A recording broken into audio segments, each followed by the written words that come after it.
Իսկ մյուս բոլոր օբյեկտներն ա, որտեղ որ աշխատանքներ դարձրեցել են, բացի իրավական տեսանկյունից ինչ քայլեր է կոնկրետ նաև աշխատաբարձերի հետ կապված տարբերություն կա հանրության ներկայացումը, ինչ վիճակի մարդիկ կարողանալու են աշխատաբարձ ստանալու։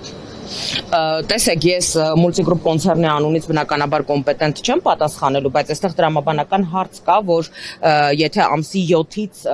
բոլոր ձեռնարկությունները գրեթե մուլտիգրուպ կոնցեռնի կազմում գործող հարկադիր պարապուրդի են մատնված, այսինքն չեն աշխատում բոլոր այդ ձեռնարկությունները, դա Երևանի Արարատ կոնյակի գինուղու կոմբինատն է, մուլտիվելնեսն է, մուլտիգրանդ հյուրանոցն է, Օլիմպավանն է, Ծաղկաձորում գտնվող հյուրանոցներն են եւ ռեստորանն է,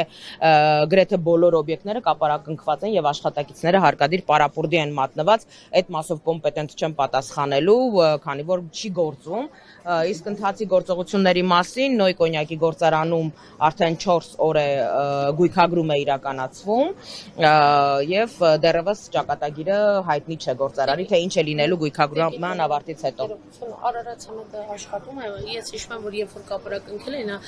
տնօրենն ասում էր վառարաններն են գուցե փչացել, ինչ որ խնդիր գույքային վնաս եղավ, դե կենտրոնները փչացել են, ինչ որ սարքավորումներ։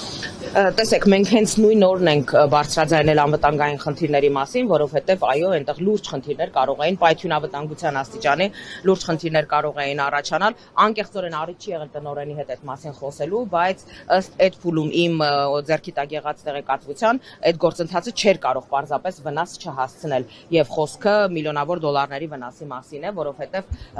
այդ նյութը մնացել է վառարանների մեջ եւ դա քարանում է եւ հետո գործնականում ինձ հավատացրել են մասնագետները, որ այդ վառարանները գործարկել, կոնկրետ այն վառարանները, որտեղ որ մնացել է այդ գույքը, հնարավոր չի լինելու։ Անկեղծորեն դրանից հետո առիթ չի եղել խոսելու պատասխանատուների հետ։